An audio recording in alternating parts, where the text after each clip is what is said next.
오늘 주시는 하나님 말씀은 히브리서 1장 2절로 3절 말씀입니다.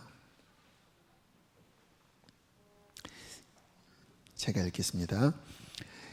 이 모든 날 마지막에는 아들을 통하여 우리에게 말씀하셨으니 이 아들을 만유의 상속자로 세우시고 또 그로 말미암아 모든 세계를 지으셨느니라.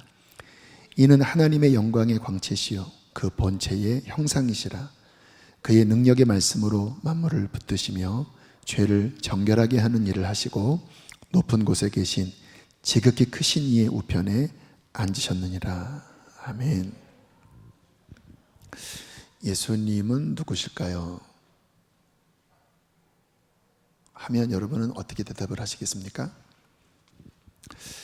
교회 다니는 우리들에게 너무 초보적인 질문 같지만 손흥민 그 축구하는 거를 보니까 늘 기초를 계속 반복한대요. 드리블, 그냥 S자로 드리블하는 거, 또 골 트래핑, 떨어뜨리지 않고 발로 또 머리로 하는 가장 기본인데 그거를 계속 연습을 한대요. 그 말은 뭐냐면 기본이 가장 중요하다라는 건데, 가만히 보면요 우리가 이렇게 착각하는 게 있습니다. 아는 것 같은데 실은 모르는 경우가 많아요. 제가 작년에 어떻게 우연히 6.25 다큐멘터리를 10부작을 봤는데 제가 깜짝 놀랐습니다. 제가 6.25 전쟁에 대해서 너무나 모르고 있는 내용이 많은 거예요. 그냥 초등학교 때 배웠던 그 지식으로 안다고 생각을 했는데 그 다큐멘터리 보니까 그 당시에 여러 정황들, 또 전쟁 시 일어났던 중요한 어떤 전투들, 또 전쟁 후에 우리나라 상황, 와, 너무너무 이렇게 6.25 전쟁에 대해서 정립을 하면서 큰 어떤 깨달음을 얻었던 기억이 나요. 모르고 있으면서 안다고 착각을 하는 경우가 많구나. 근데 신앙생활도 마찬가지예요. 가장 기초가 예수님에 대한 부분인데 우리가 피상적으로만 알지 제대로 알지 못합니다. 근데 문제는 뭐냐면 신앙의 기초석은 예수님에 대한 알므로 그 기초부터 올라가거든요. 그러니까 예수님에 대해서 좀 부실하게 아니까 그 위에 세워지는 신앙이 부실해지는 경우가 많은 거예요. 그래서 오늘은 교회의 영광 6번째 말씀으로 예수 그리스도의 영광에 대한 말씀을 나눌 텐데, 좀 기본적인 것부터 말씀을 나누면 예수님이 역사 속에 오신 실존하신 인물이라고 하는 것은 너무 기초적인 부분일까요? 가끔 신화 아닌가? 이렇게 생각을 하는 분도 간혹 계십니다. 세상 사람들 중에 그런 분들 많아요. AD와 BC를 나눈 분기점이 예수님 탄생 기점이잖아요. 그러니까 역사 속에 실존하셨던 분인데 누가복음 1장에 보면 2장에 보면 그 예수님 탄생 당시의 역사적 정황을 언급하는 말씀이 나옵니다. 당시가 이제 로마가 지배했던 시절인데요. 누가복음 2장 1절, 그때에 아우구스투스가 황제가 칙령을 내려 온 세계가 호적 등록을 하게 되었는데, 이 아우구스투스 황제는 본명이 옥타비아누스입니다. 로마의 그 역사 중에 본격적으로 전성기를 이룬 제국의 첫 번째 황제가 아우구스투스입니다. 이때 팍스 로마나, 로마의 강력한 힘으로 주변 나라들을 다 평정하면서 팍스 로마나, 피스 로마나, 로마의 힘으로 세상에 평화를 가져올 것이다. 그리고 그 첫 번째 황제가 아우구스투스예요. 그러니까 그 당시에 정말 위대한, 세상적으로 보면 메시아 같은, 세상의 메시아 같은 왕이 등장을 한 그 시절에 이제 속국인 여러 식민지 국가들을 향하여 각각 호적 등록을 해라 라고 할 때 예수님이 탄생하셨다라는 거예요. 그런데 그분이 만왕의 왕이시라고 말씀하세요. 대조가 됩니다. 제국주의의 왕이 다스리던 시절에 한 아기가 태어났는데 그분이 왕의 왕이에요. 근데 아이러니한 것은 가난한 집에서 태어나요. 왜 제가 가난하다고 말씀을 드리냐면 구약율법에 남자든 여자든 아기가 태어나고 특별히 첫 아이일 경우에 하나님 앞에 드린 제물의 종류가 나옵니다. 1년생 양, 1년생 양을 제물로 바치라고 그래요. 근데 주님이 예외 조항으로 가난한 사람들은 혹시 양을 못 바치니까 그래도 양 안 비싼 거거든요. 그러니까 웬만하면 첫 아이 낳고 바칠 수 있는데 혹시나 가난한 사람들을 위하여 싼 비둘기, 한 2, 3천 원짜리 비둘기라도 바칠 수 있다. 그런데 예수님 탄생하고 마리아와 요셉이 성전에 바친 제물 종류가 비둘기였습니다. 첫 아이인데 무슨 말이에요? 양 살 돈도 없을 정도로 가난했다라는 거예요. 주님이 만왕의 왕이 가난한 집안에서 태어나세요. 또 예수님 사신 동네 보면 태어나신 동네는 베들레헴이지만 여차여차해서 저 시골로 피신해 가셨잖아요. 나사렛이라는 동네는 300호가 안 돼요. 아주 작은 마을입니다. 몇 년 전 성지순례 갔을 때 그쪽 지방에 갔었는데 작은 야산이 있는 시골 마을이에요. 거기에 아버지의 직업은 목수입니다. 당시 목수 직업도 하층에 위치한 직업군이에요. 그리고 아버지가 좀 일찍 돌아가셨나 봐요. 예수님이 어릴 때부터 10대 때부터 그랬었을 거라고 추정되는데 그 목수의 일을 이어받아서 예수님도 목수로 뚝딱뚝딱 의자도 만들고 찬장도 만들고 하면서 생계를 유지하는 삶을 사셨어요. 예수님의 외모는 어땠을까? 성화 보면 다 꽃미남이잖아요. 근데 실제 예수님의 모습이 그렇지 않았을 것으로 추정합니다. 왜냐하면 이사야서에 예수님의 외모에 대한 예언을 이렇게 하고 있습니다. 53장 2절 그는 주 앞에서 자라나기를 연한 순 같고 마른 땅에서 나온 뿌리 같아서 그 다음에 읽겠습니다. 고운 모양도 없고 풍채도 없은즉 우리가 보기에 흠모할 만한 아름다운 것이 없도다. 흠모할 만한 아름다운 것이 없도다.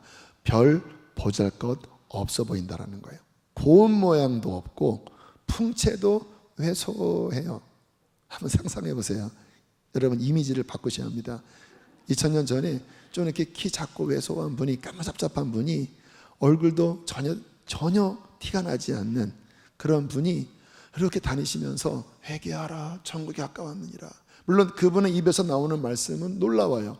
근데 외형은 겨우 고개를 갸우뚱거리는 그러한 모습으로 주님이 다니셨는데 도대체 이분이 누구시길래 이분을 믿어야 한다고 주장하는가? 요즘 외모지상주의잖아요.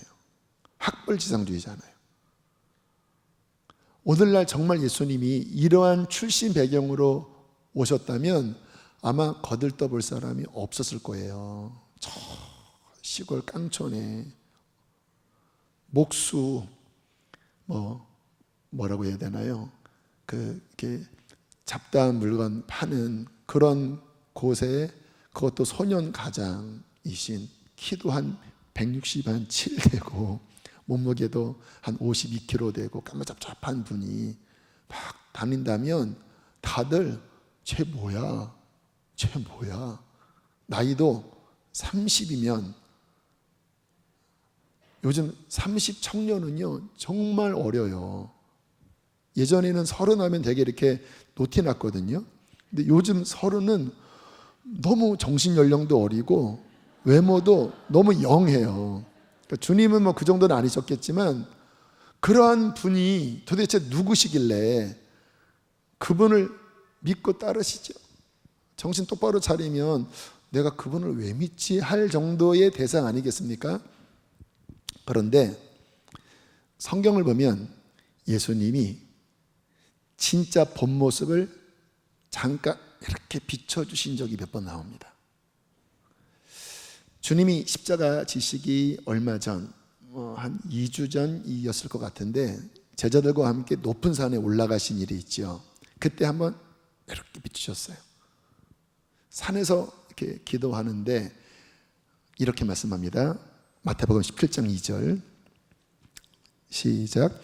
그들 앞에서 변형되사 그 얼굴이 해같이 빛나며 옷이 빛과 같이 희어졌더라. 호련히 빛난 구름이 그들을 덮으며 구름 속에서 소리가 나서 이르되, 여기서 이 변형이 트랜스폼인데 이것은 질 자체가 바뀌는 것을 의미해요. 여기서 잠깐 어떠한 옷을 바꿔 입은 이 체인지가 아니라 아예 질 자체가 바뀌어버려요. 하나님의 그 영광스러운 모습을 잠깐 비추시는데 갑자기 얼굴에서 엄청난 광채가 나요. 한번 상상해 보세요. 저녁이나 한밤중일 거예요. 갑자기 막 빛이 나서 뭐야 하고 보는데 예수님의 모습에서 찬란한 빛이 나오는데 그 옷도 희게할, 사람이 그렇게 희게할 수 없을 정도의 희고 빛나는 광채가 나오고 구름이 몰려오기 시작하는데, 그냥 구름이 아니라 구약에 보면 그 예루살렘 성전에 또는 모세의 성막에 구름이 가득 임했다고 할 때 이 구름은 쉐카이나 하나님의 임재의 영광을 상징하는데 그 구름이 갑자기 몰려오는 거예요. 그래서 성경에 빛난 구름이 몰려와 그들을 덮어버립니다. 그리고 그 속에서 음성이 들렸어요. 하나님의 음성. 5절 이는 내 사랑하는 아들이요 내 기뻐하는 자니 너희는 그의 말을 들으라. 이 음성을 들었을 때 제자들이 그냥 엎어져 버렸습니다. 큰 충격이었을 거예요. 그 주님이 참 존경스러운 분이고 특별한 분이라고 하는 것은 알았습니다. 제자들도. 그런데 그 정도가 아니라 갑자기 빛나는 영광의 빛이 나고, 그리고 요 앞에 말씀 보면 모세와 엘리야가 영으로 찾아와서 예수님과 대화를 나눴다고 하거든요. 도대체 이분이 누구지? 입이 쩍 벌어지면서, 그래서 베드로는 막 황홀경에 빠지기도 하고 두렵기도 하고 그러면서 그냥 우리 이 산에서 계속 이 영광 속에서 살면 안 됩니까? 라고 말까지 하죠. 살짝 이렇게 보여요. 살짝. 여러분, 우리가 신앙생활을 하면서 제가 지난주에도 지혜와 계시 영에 대한 말씀을 드렸잖아요. 예수님이 누구신지를 이렇게 알게 되는, 이것이 우리의 신앙의 실은 기초이자 우리의 신앙의 뼈대이자 우리의 신앙의 방향성이자 힘이에요. 근데 이런 게 없이 이제 대충 여기저기서 들은 지식의 바탕 위에서 어설프게 믿으니까 우리의 신앙생활에 힘이 없어요. 그래서 우리 주님이 정말 누군가에 대해서 더 사모하면서 이 주님을 알고자 해야 되는데, 오늘 읽은 본문 히브리서 1장, 오늘 1절은 읽지 않았지만 1절부터 3절까지 말씀을 보면 그 주님이 이 땅에 육신으로 오시는 그 너머에 있는 그분의 실체에 대해서 기가 막히게 보여주고 있어요. 자, 먼저 1절, 2절을 보면 이렇게 말씀을 하는데요. 옛적에는 선지자들을 통하여 엘리야, 모세, 사무엘 등등 여러 부분과 여러 모양으로 우리 조상들에게 말씀하신 하나님. 구약 성경 파노라마처럼 지나가지요. 2절 함께 읽겠습니다. 시작. 이 모든 날 마지막에는 아들을 통하여 우리에게 말씀하셨어요. 근데 신약이 와서는 하나님이 이제 더 이상 선지자들이 아니라 아들이 직접 오셔서 말씀하셨다는 거예요. 그래서 저는 이 복음서를 읽을 때마다 마음이 되게 신비합니다. 와, 하나님이 우리에게 말씀하신 그 본론의 내용이 이 말씀 속에 담겨져 있구나. 이 말씀이 없었다면 우리가 하나님을 어떻게 알며 이 말씀이 없었다면 우리가 어떻게 구원을 받나?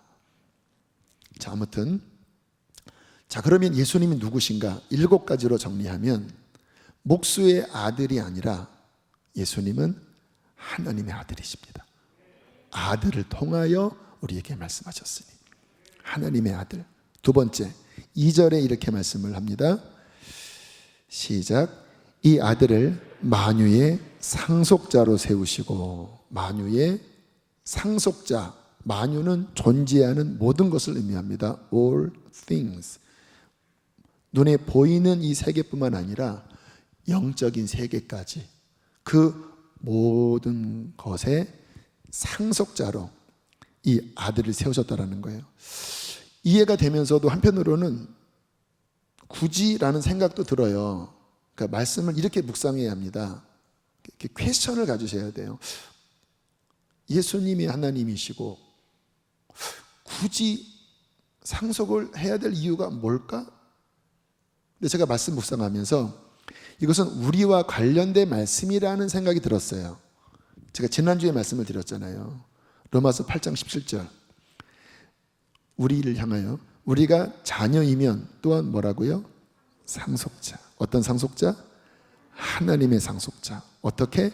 그리스도와 함께한 상속자님. 다시 위의 말씀 보여주세요. 히브리서 1장 2절.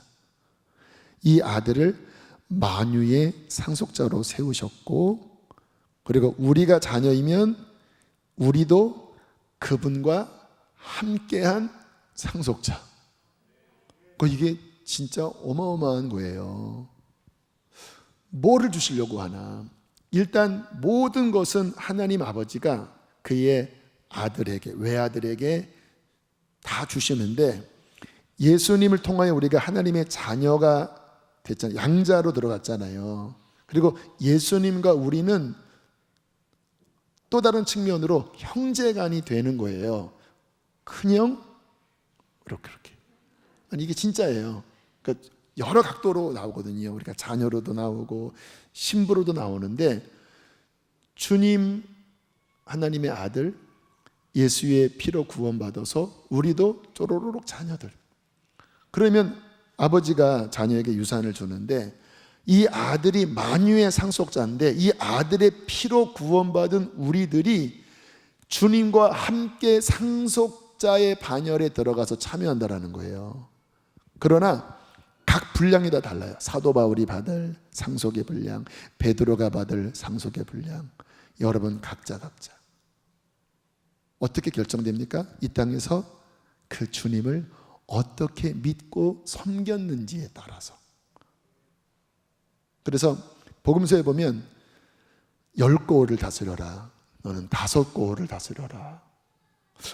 어떠한 주님이 상속을 주실까?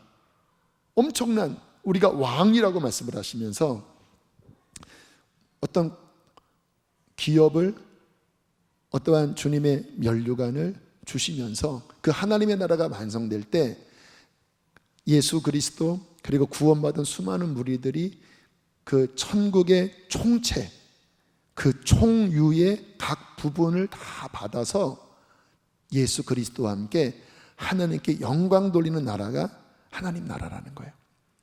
그러니까 이 아들을 만유의 상속자로 세우시고라고 하는 말씀 안에 담긴 메시지는 너희도 이 상속에 참여하는 거다라고 하는 메시지예요. 2절 함께 했습니다. 시작. 또 그로 말미암아 모든 세계를 지으셨느니라. 여러분, 이 모든 만물을 하나님이 창조하셨는데 누구를 통하여? 예수 그리스도를 통하여. 그래서 이 모든 만물, 보이는 것이나 보이지 않는 것이나 그 모든 것의 뿌리, 그 모든 것의 기원은 예수님이에요. 놀라워요. 그뿐만 아니라 3절에 시작. 그의 능력의 말씀으로 만물을 붙드시며. 창조주일 뿐만 아니라 이 만물을 지금도 붙잡아 지탱하고 계신 주체는 예수님이라는 거예요. 말씀으로 만물을 지으셨는데 이 만물이 그냥 유지가 안 돼요. 그렇지 않겠습니까? 이 어마어마한 우주, 이 인간의 신체의 미세한 그 보이지 않는 세포와 그 모든 기능, 이 모든 세계. 지난주에 제가 생수회관 기독학교 아이들 예배팀 좀 식사를 대접을 했는데 뒤에서 어떤 한 아이가 저에게 질문하더라고요. 목사님, 왜 하나님이 이렇게 우주를 크게 만드셨어요? 그렇잖아요. 얼핏 생각하면 우리를 위해서 우주를 만드셨다고 하는데 지구는 너무 작고 우주는 너무 크고, 제가 뭐라고 대답했는지 아세요? 하나님께는, 하나님의 차원에서는 우주의 광대함이나 세포의 그 미세함이나 하나님의 관점과 시각 안에서는 차이가 없다. 세포도 우주보다 더 오묘하고 신비롭게 작동되고요. 그리고 그 인간의 세포와 원자의 숫자가 우주의 별보다 많은 거 아세요? 인간의 몸 안에 있는 그 세포 원자의 수가 아세요? 우주의 어마어마한 별. 우리는 크고 작고인데 하나님의 수준에서는, 차원에서는 그 크기에 움직이는 게 아니라 그의 전능한 능력으로 보이지 않는 세계와 또 그 광대한 우리의 의식 너머에 있는 모든 것까지 그의 지혜와 능력으로 창조하시고 붙잡고 계셔요. 엄청난 거예요. 이 순간이라도 주님이 놓으시면 해체됩니다, 그냥. 왜냐하면 이게 우연으로 이렇게 세상이 존재할 수 없는 신묘막측한 방법으로 이 우주가 운행하고 있거든요. 붙잡고 계시다라는 거예요. 놓는 순간 해체돼요. 예수 그리스도는 만물을 붙들고 계신 분입니다. 3절 중간 시작. 이는 하나님의 영광의 광채시요 그 본체의 형상이라. 예수님이 그 가면 쓰시고 그 좀 추레한 그런 외모로 다니셨지만 주님이 예수님을, 하나님을 잘 이렇게 나타내셨잖아요. 어느 날 빌립이라고 하는 제자가 주님께 당돌한 질문을 해요. 예수님 하나님의 아들이시면 좀 하나님 보게 해주세요. 그때 주님이 뭐라고 말씀하셨는지 아세요? 빌립아, 이렇게 오랫동안 내가 너희와 함께 있으면서 하나님이 나를 통하여 나타나시는 그분의 성품과 그분의 사랑과 그분의 능력을 보이셨는데 이거를 보면 하나님을 보고 있는 거야. 못 봤어? 그때 있잖아. 그때 그 나타났던 그 영광, 그 자비는 하나님의 성품이야. 비록 내가 이렇게 추레해 보이지만 내 속에서 하나님이 말씀하고 계시고 하나님의 성품이 흘러가고 계시고 하나님의 그 진리가 나타나고 있는 거야. 예수님은 하나님의 영광의 광채시요 그 본체의 형상이십니다. 예수님을 통하여 하나님을 볼 수 있는 거예요. 그 외에는 뭐 별의별 잡다한 종교, 하나님이 그렇게 하나님을 보이시지 않고 이 마지막 날에는 아들을 통하여 자신을 나타내셨다라는 거예요. 예수는 하나님이십니다. 3절 중간 시작. 죄를 정결하게 하는 일을 하시고, 6번째입니다. 우리 죄를 속죄하기 위하여 오신 구원자, 자신이 어린 양이 되셔서, 요한이 예수님 보고 뭐라고 했습니까? 세상 죄를 지고 가는 하나님의 어린 양이로다. 저 어깨에 온 인류의 죄가 다 얹혀져 있도다. 그리고는 십자가에서 피를 흘리셔서 우리의 죄를 속죄하시는 구원의 일을 이루셨죠. 예수님은 유일한 구원자입니다. 유일한, 예수 외에는 없어요. 마지막 7번째 3절 끝에 함께 읽겠습니다. 시작. 높은 곳에 계신 지극히 크신 이의 우편에 앉으셨느니라. 하나님 우편에 앉으셨다라고 하는 의미는 완성하셨다라는 거예요. 무엇을? 창조를. 무엇을? 구원을. 하나님은 창조하시고 타락한 인간을 구원하시고자 하셨는데 그 일을 예수를 통해서 창조하시고 예수를 통하여 십자가의 구원을 완성을 다 하시고 이제는 보좌 우편에 하나님과 함께 앉으셔서 자기를 통하여 하나님께 나오는 자들을 다 구원해 내시는 거예요. 주님은 누구십니까? 구원의 완성자입니다. 그리고 통치자입니다. 자, 이분이 예수님의 본질이라는 거예요. 다시 정리해 볼까요? 하나님의 아들, 만유의 상속자, 창조주, 유지자, 하나님의 본체, 구원자, 통치자. 이분이 우리의 예수님. 신앙은 뭐예요? 이 예수님을 나의 주, 나의 하나님으로 믿는 것입니다. 우리의 눈이 열려서 지금 제가 드리는 이 말씀하신 이 예수님을 정말 우리의 영의 눈이 열려서 볼 수 있다면, 그분을 만나게 된다면 우리의 신앙은 엄청 좋아지겠죠. 그렇잖아요. 이 같은 분이 어디 있습니까? 우리가 찬양할 때 주 같은 분은 없다라고 하는 가사가 많아요. 이런 분이 세상에 어디 있어요? 어느 종교를 다 뒤져보세요. 이러한 구원자 하나님에 대하여 기술하는 내용이 없어요. 왜? 다 인간의 머리에서 나오기 때문에 뭐 로마 신화도 그렇고 뭐도 그렇고 다 인간의 수준에서의 뭐지? 이 어마어마한 우주와 창조와 구원과 통치와 이렇게 표현을 해낼 수가 없습니다. 이 머리에서는. 주님이 바로 그 구원자라는 거예요. 그래서 우리가 신앙생활을 하면서 목말라 하셔야 합니다. 주님 더 알고 싶습니다. 한번 중간 질문 해볼게요. 여러분, 주님 아세요? 제가 처음에 어쩌잖아요. 의외로 모른다고. 이런 말씀 들어보니까 파편으로는 알지만 그렇네. 요한계시록에서도 주님이 자신을 이렇게 나타내 보이시는 장면이 나와요. 사도 요한이 복음을 전하다가 유배가 됐죠. 밤모섬에 갇혀 있고, 그 속에서 왜 내가 이곳에 갇혀 있는지, 동료들은 다 죽었거든요. 순교당했는데 하나님의 뜻이 있겠지 하고 예배하고 기도하고 있었는데 주일이었어요. 주의 날, 주일에 갑자기 성령의 깊은 감동이 임하고, 그리고 우렁찬 나팔 소리가 들리고 음성이 들렸는데 딱 뒤를 돌아보는 순간 예수님이 나타나신 거예요. 부활의 예수님이. 자, 그 장면 계시록 1장 13절 함께 읽겠습니다. 시작. 촛대 사이에 인자 같은 이가 발에 끌리는 옷을 입고 가슴에 금띠를 띠고, 그러니까 완전 본 모습이에요.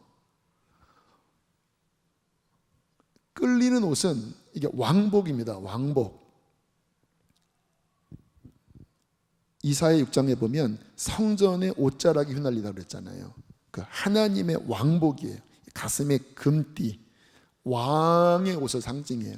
그래서 천국 가면 그 주님의 왕복을 입은 그 영광스러운 옷을 입고 보좌 우편에 이렇게 앉아 계신 그 모습을 이렇게 보여주셨어요. 자, 그리고 이제 모습을 보여주셨는데 14절 시작.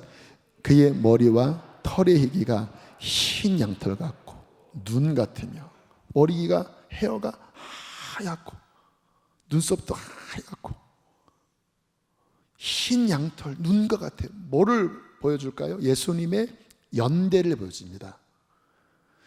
여러분, 예수님은 2000년 전에 태어나신 분 이전에 영원 전에 계신 분이에요. 영원 전. 영원은 뭔지 아세요?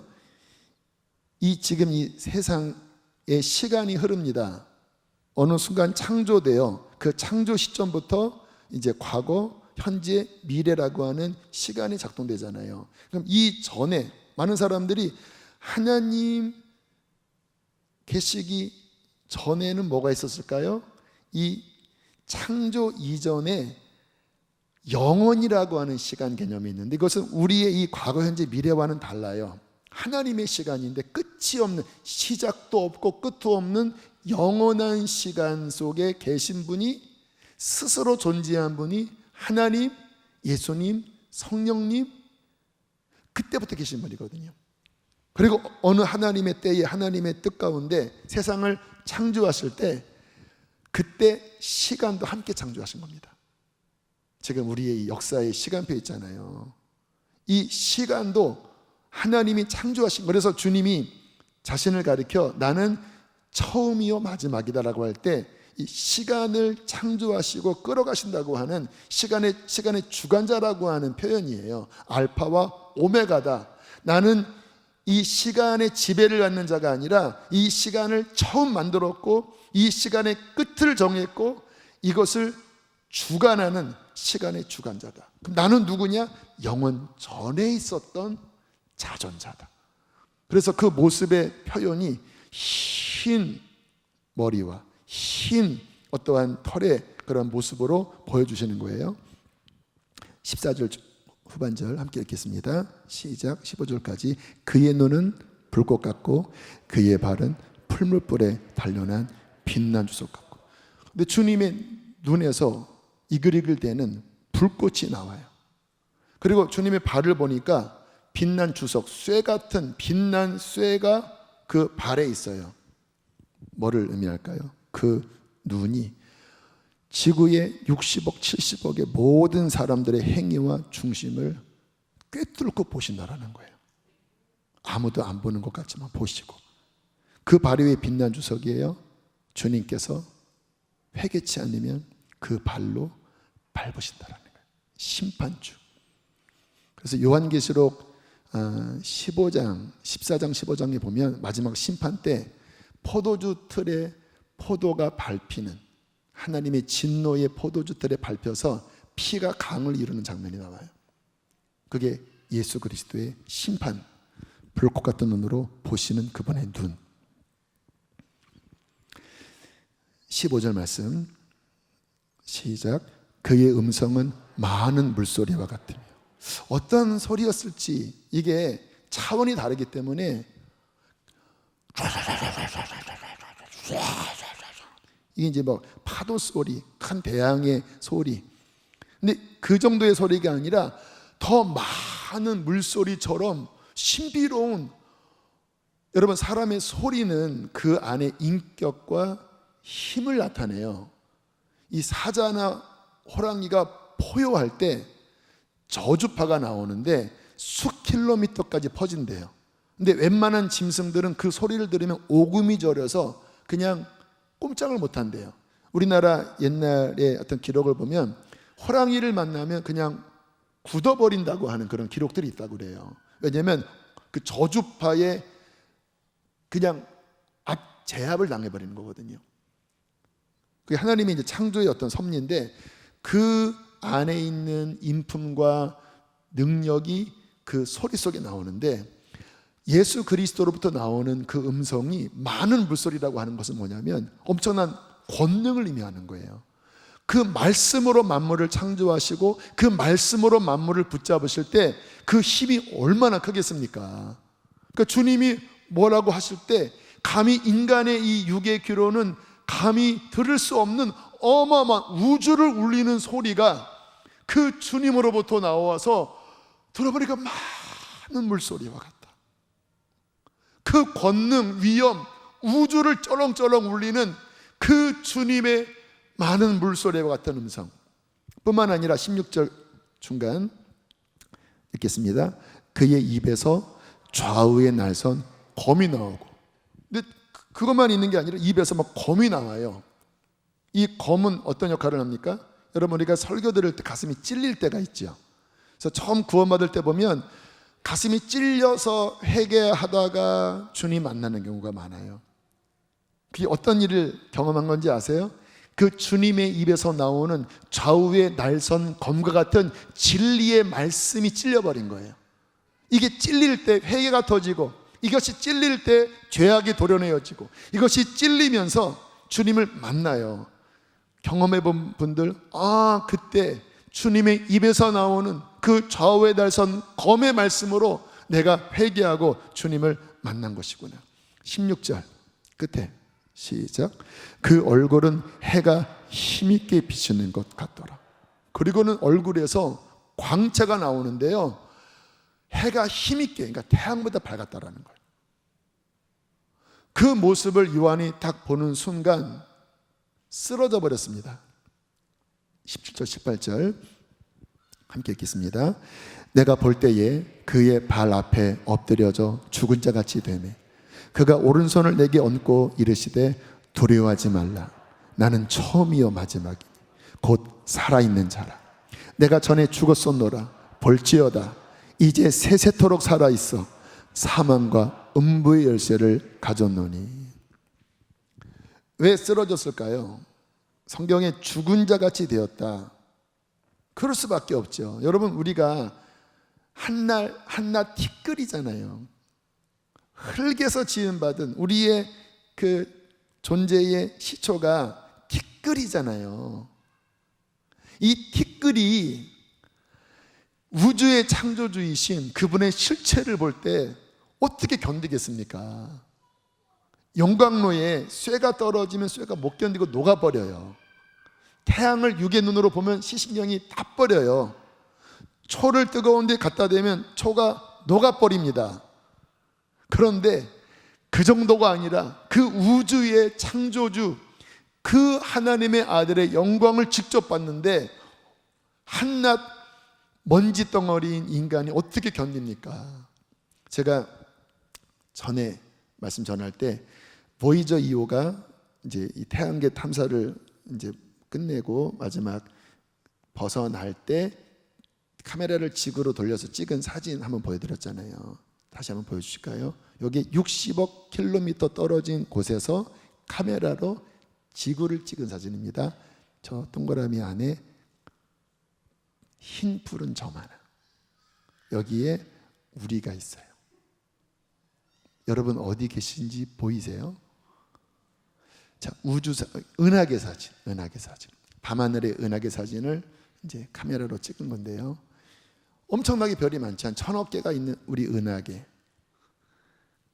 근데 이 은하계가 우주에 1000억 개 또 이상이 있어요. 여기에 인간은 그냥 점도 아니라 실은 무입니다. 그냥 무예요.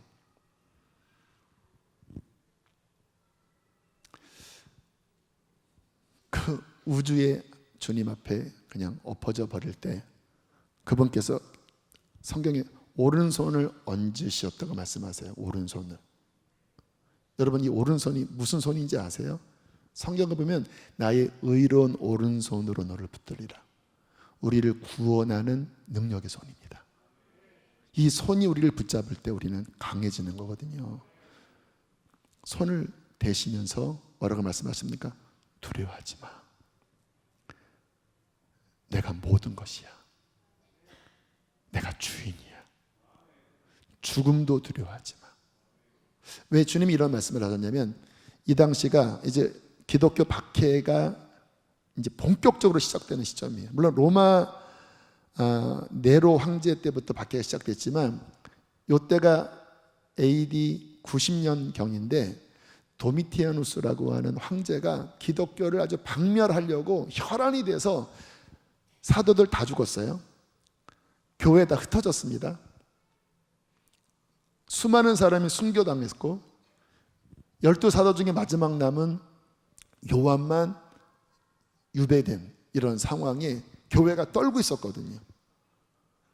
그때 예수님께서 그 영광스러운 모습, 그 하나님의 아들로서의 모습을 보여주시면서 손을 얹고 두려워하지 마. 나는 시간의 주관자, 시작과 끝이야.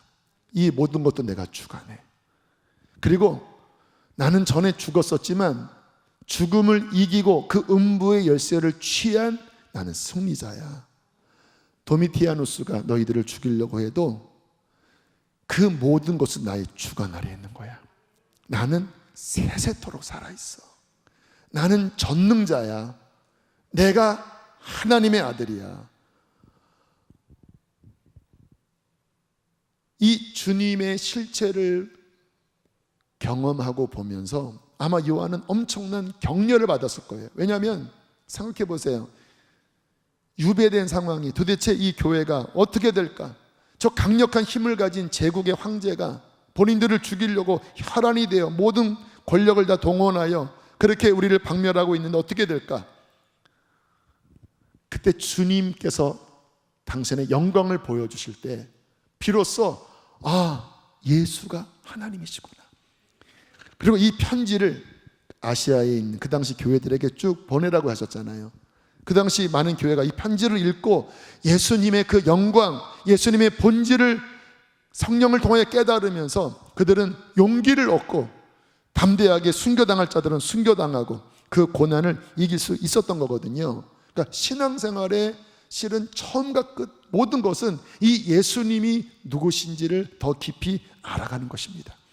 여러분 기억하십시오. 지금 말씀드린 이 어마무시한 이 예수님이 누구예요?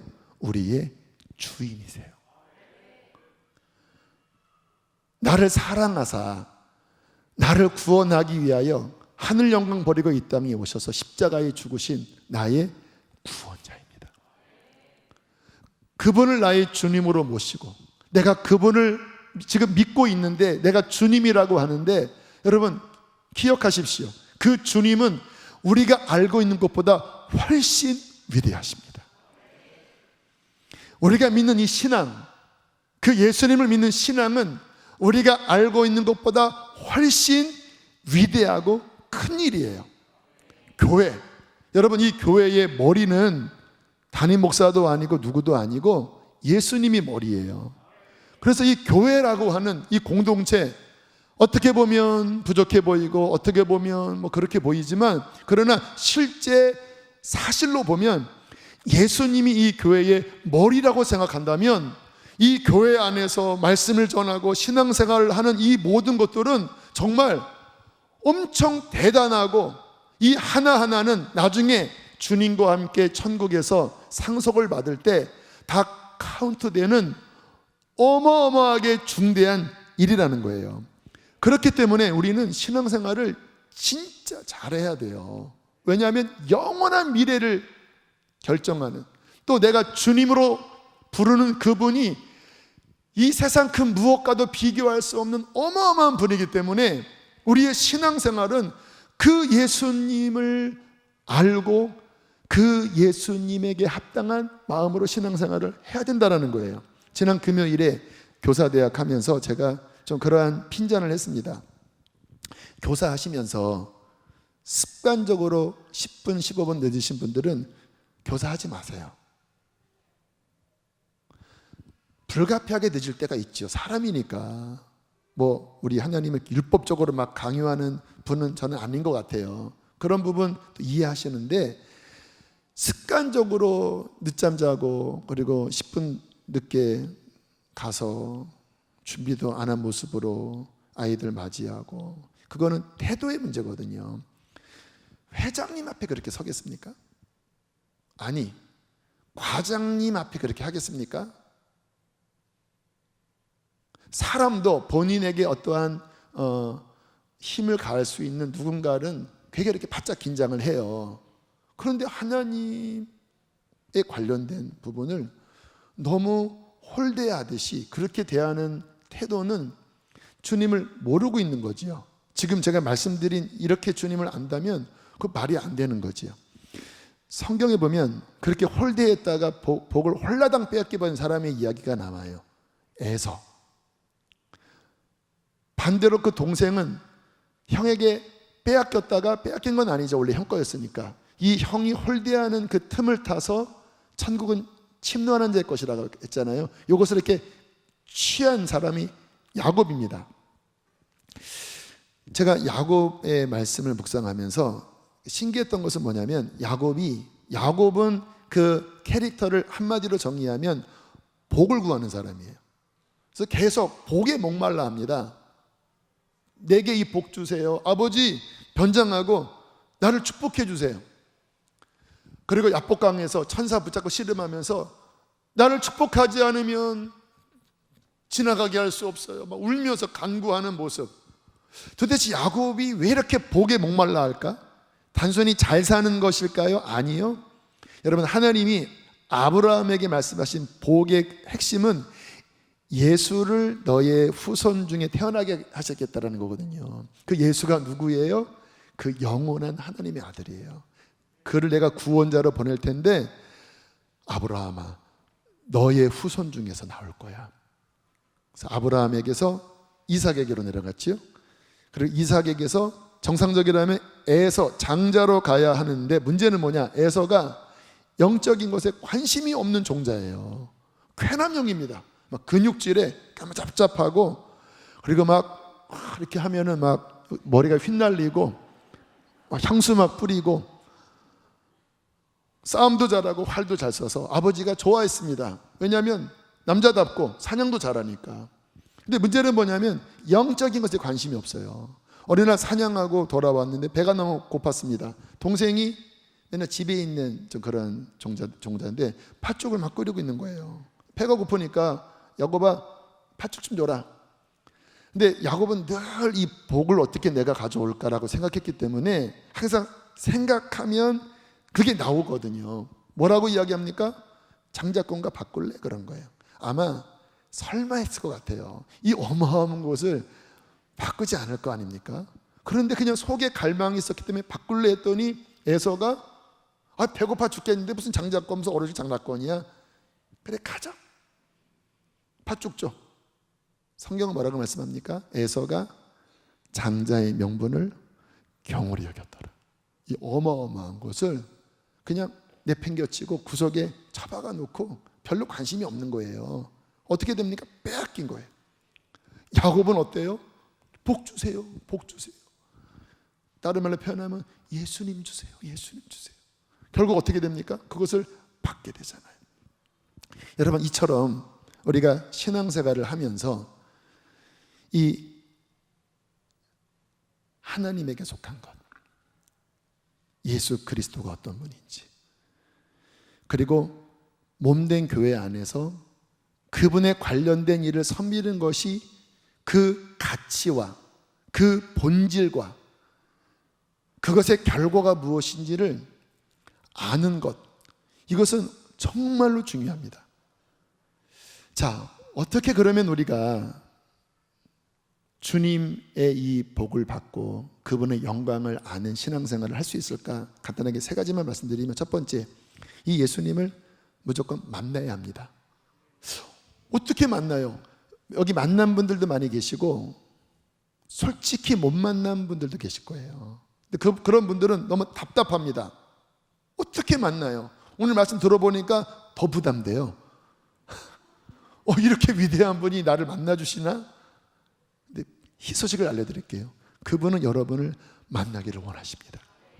볼지어다 내가 문 밖에 서서, 찐이 찾아오셔서 여러분 마음의 문 밖에 서서 문을 두드리노니 누구든지 내 음성을 듣고 주님이신가요?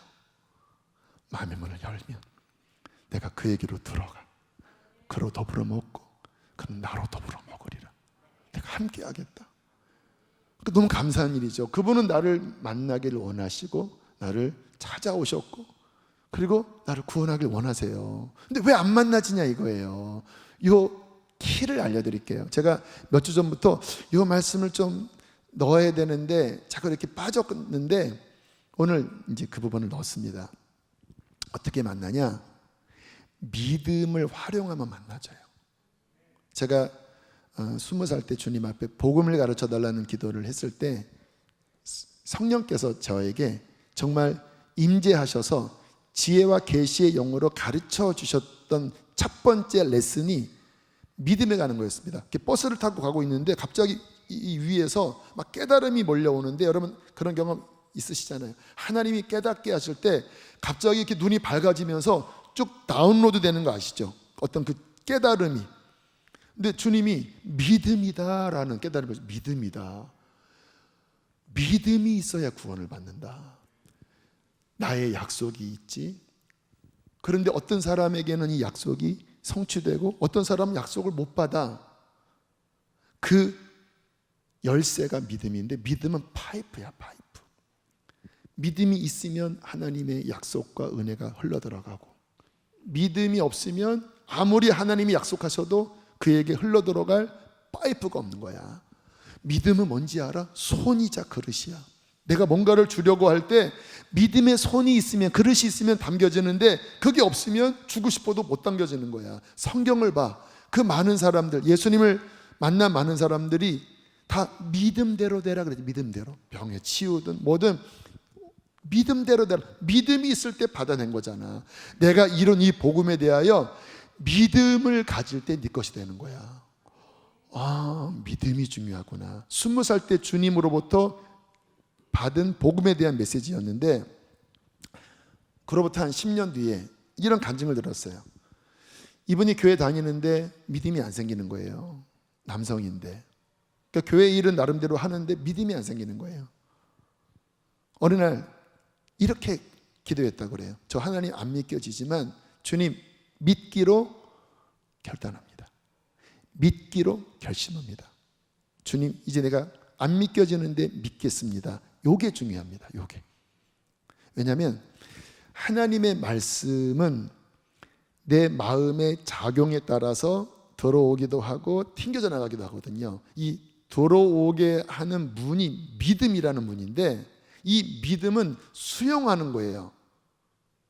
사람의 마음은 단순하지 않아요. 여러 마음이 복합적으로 섞여 있습니다. 사랑하지만 미워하고, 믿지만 안 믿고 섞여 있거든요. 그러니까 많은 사람들이 하나님 안 믿겨져라고 하지만 실은 그 마음 안에는 믿고 싶은 마음, 믿는 마음이 한 10% 있어요. 근데 한 90%의 마음은 뭐 상처 때문인지 무슨 경험 때문인지 하나님을 거부해요. 자, 이때 이 믿고 싶은 10%의 마음을 붙잡고 믿겠습니다라고 하면은 그 믿습니다라고 하는 파이프를 통하여 문이 열려서 하나님의 은혜가 들어가기 시작해요. 작잖아요. 그러나 아멘 믿습니다 시인하고 고백을 하면 어떤 일이 벌어지냐면 갑자기 이것이 나의 마음에 30, 40, 50, 60을 점령하면서 그냥 다 차지해 버려요. 이분이 고백하기를 한 2, 3주 지났는데 어느 날 갑자기 믿음이 생겨버린 거예요. 안 믿겨져서 고민하다가 그냥 믿겠습니다 하고 말씀 들을 때 아멘 믿습니다 억지로 했거든요. 근데 갑자기 어느 순간에 확 믿겨지면서 확 뒤집어지는 일이 벌어진 거예요. 그래서 히브리서 4장을 보면 저희가 복음을 들을 때에 믿음을 화합하지 않았다. 그래서 광야의 이스라엘 백성들이 결국은 수많은 사람들이 죽었다. 왜?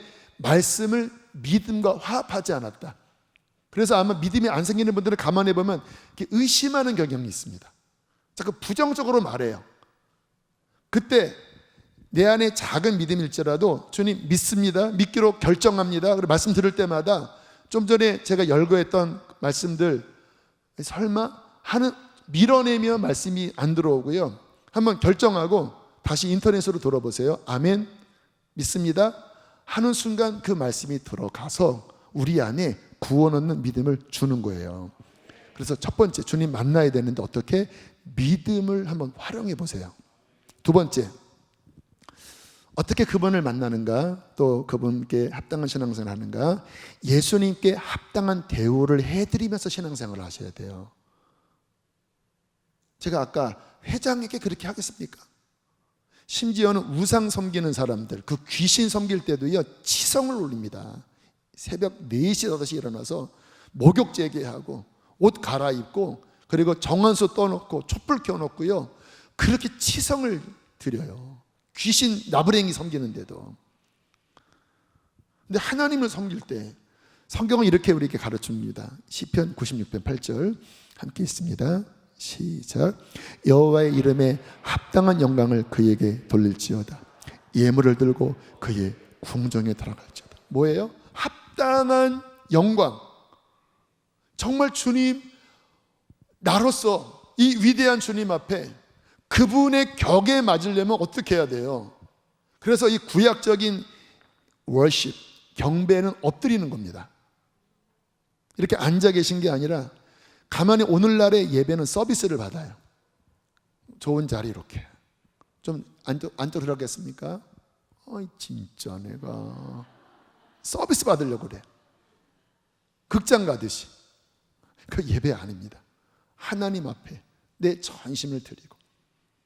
가끔 이렇게 예배 전에 웹서핑 하시는 계신 분들이 계셔요. 예배 전에 한 5분 남겨놓고 어떻게 그게 하나님의 영광에 합당한 태도입니까? 어떻게 해야 돼요? 가급적 한 5분, 10분, 한 15분 전에 미리 와서 주님, 이 예배를 받아주십시오. 내 안에 때가 꼈습니다. 하나님 씻어주십시오. 주여 보혈로 덮어주셔서 오늘 찬양 중에 임재하시고, 이 정도라도 주님은 기뻐하세요. 그런데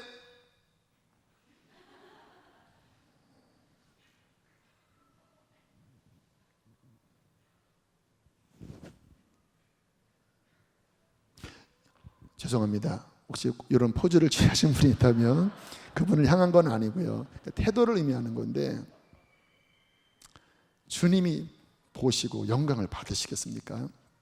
제가 아는 어떤 분이 하나님 처음 믿을 때 주님이 자꾸 새벽기도 가라고 하셔서, 이제 영국에 계신 분이신데 그 당시에는 새벽기도하는 교회가 없었나 봐요. 그래서 주님을 작정하고 한 6시부터 드렸대요.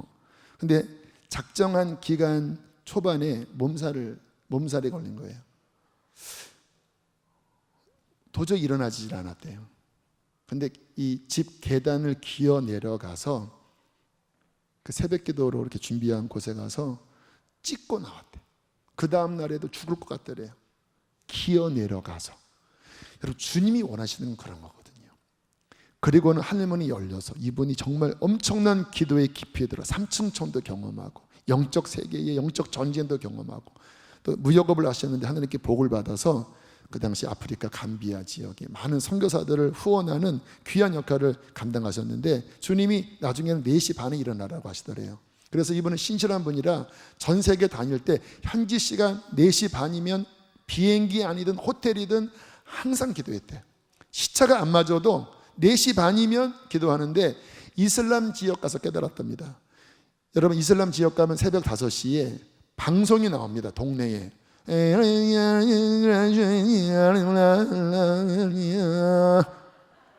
코란을 읊는 방송이 나와요. 새벽 5시. 기분 나빠요. 그 거짓 신을 섬기는 것도 국가적으로 5시에 예배를 드려요.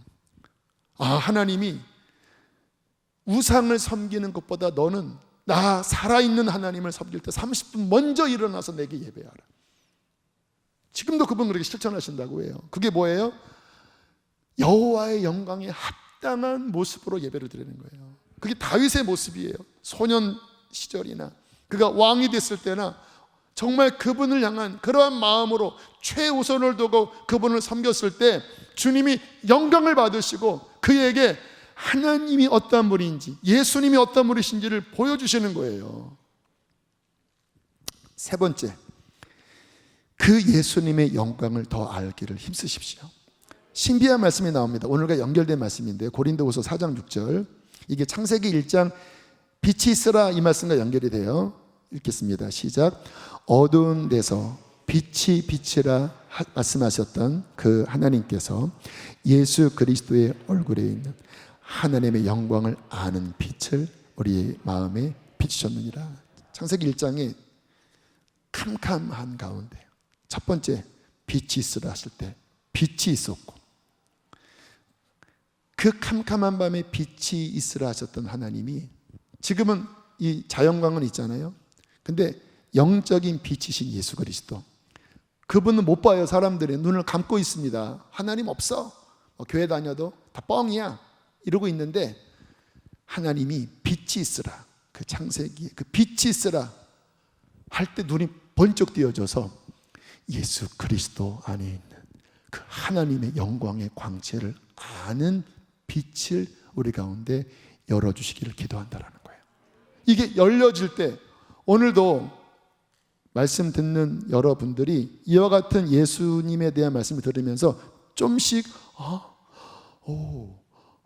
이게 빛이 이만큼이라도 비춰진 거예요. 마음이 어때요? 기쁘기도 하고 신기하기도 하고 때로는 더 알고 싶은 마음 들잖아요. 근데 중요한 건 뭐냐면 더 눈이 열려져서 예수 그리스도 안에 있는 그 하나님의 영광을 아는 빛이 더 열려져야 되거든요. 이거를 갈망하십시오. 이게 신앙생활의 힘이라니까요. 어떻게 열려요? 목말르셔야 합니다. 내일부터 복음 BT가 시작되는데 하나님의 영광 가운데 가장 클라이막스는 십자가와 부활의 복음의 영광이에요. 그 십자가와 부활 안에 그 하나님의 가장 최고의 그의 영광과 사랑과 자비를 나타내셨거든요.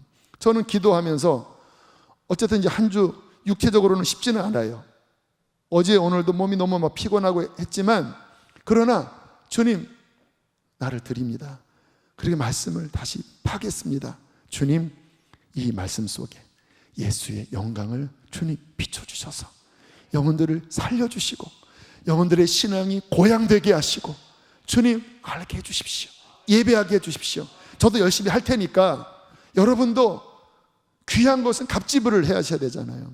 그렇게 목마름으로 오셔서 찬양하고 기도하고 말씀 경청하고 갈망하고 두드릴 때 주님이 우리 눈을 열어주셔서 빛이 있으라 때 번쩍, 와, 예수 그리스도의 얼굴 아래 있는 그 하나님의 영광의 광채, 그 놀라움을 볼 때 비로소 우리의 신앙은 살아나고 우리의 신앙은 승리할 것이며 우리는 이 복음의 능력으로 세상을 변화시킬 것입니다.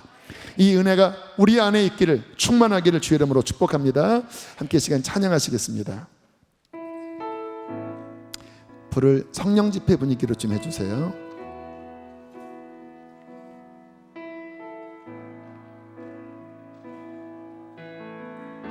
빛나는 왕의 왕, 빛나는 왕의 왕, 영광의 주님, 온 땅 기뻐하라, 온 땅 기뻐하라. 광채의 옷 입고 어둠을 물리쳐 저 원수는 떠내, 저 원수는 떠내. 위대하신 주, 위대하신 주, 찬양의 위대하신 주, 모두 알게 되리라.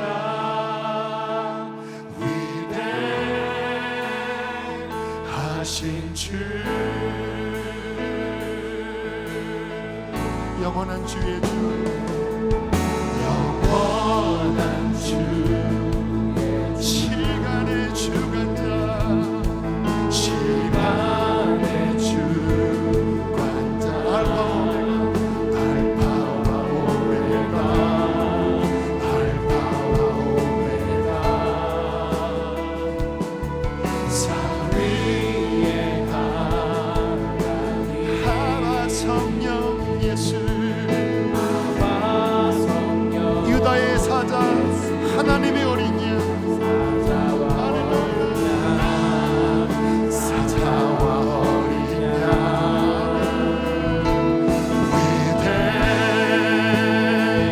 위대하신 주, 찬양의 위대하신 주, 모두 알게 되리라.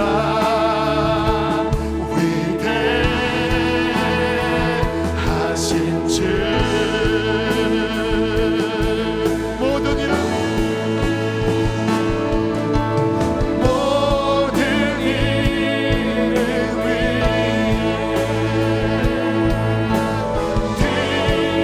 뛰어나신 이,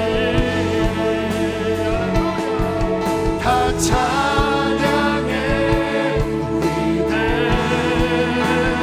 위대하신 주, 위대하신 예수 그리스도, 위대하신 주, 찬양의 위대하신 주, 모두 알게 되리라.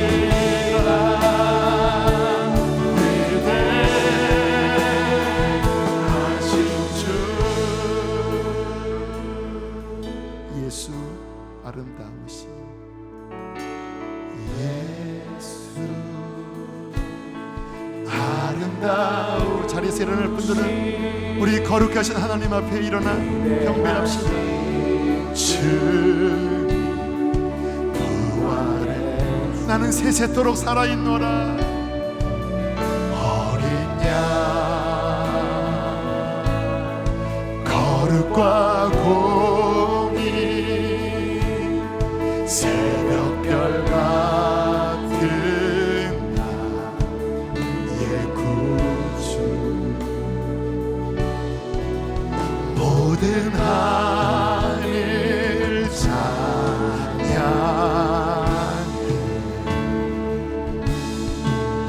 모든 만물이 주 경배해.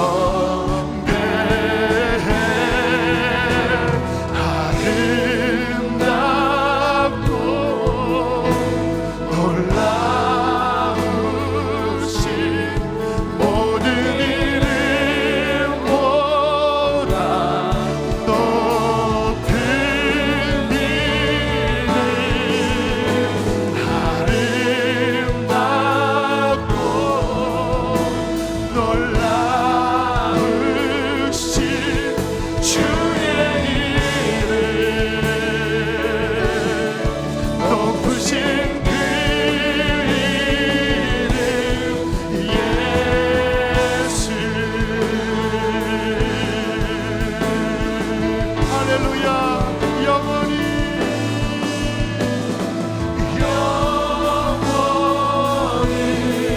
주 영원하신 주님 영원토록 찬양합니다. 주 사랑해요. 주 사랑해요.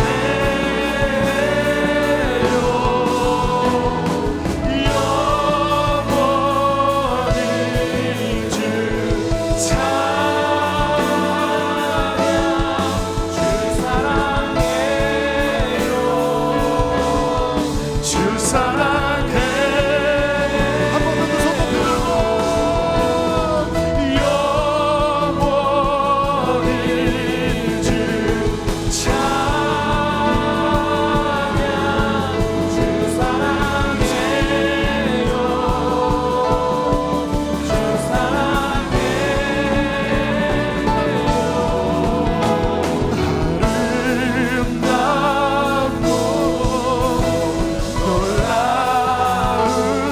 주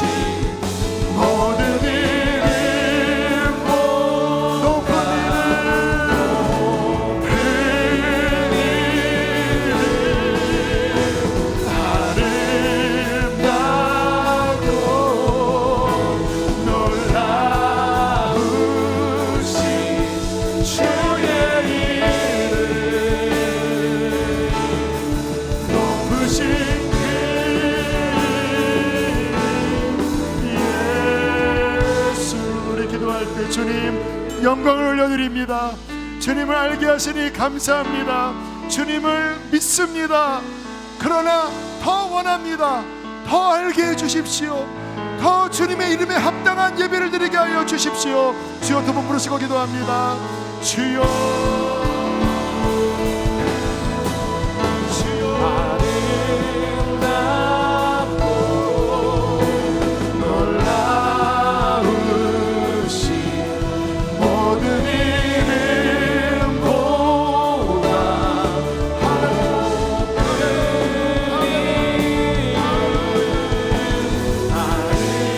아름다운 주님, 나의 왕 나의 주,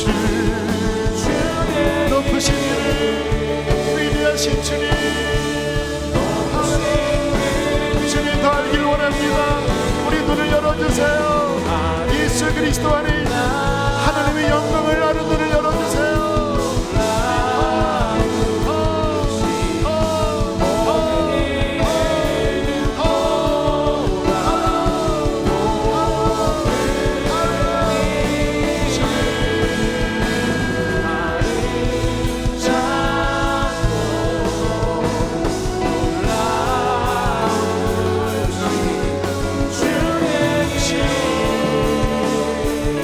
주여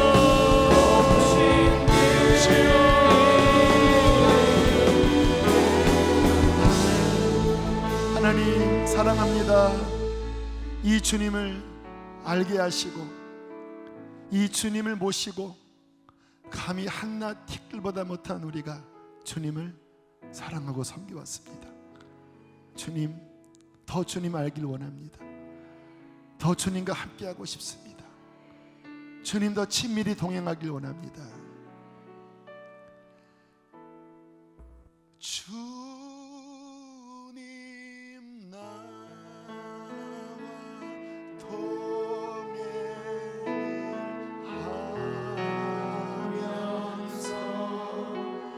나를 친구 삼으셨네. 이게 얼마나 영광스럽나요? 우리 주님과 함께 지냈던 그 영광의 시간들을 추억하세요. 알 사람이 없도다.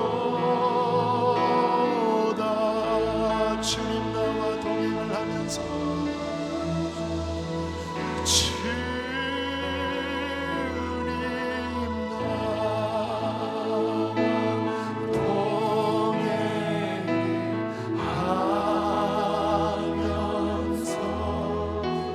나를 친구 삼으셨네.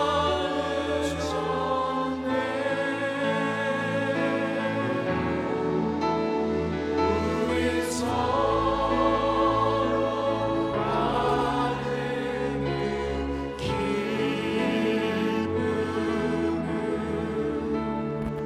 알 사람이 없도다.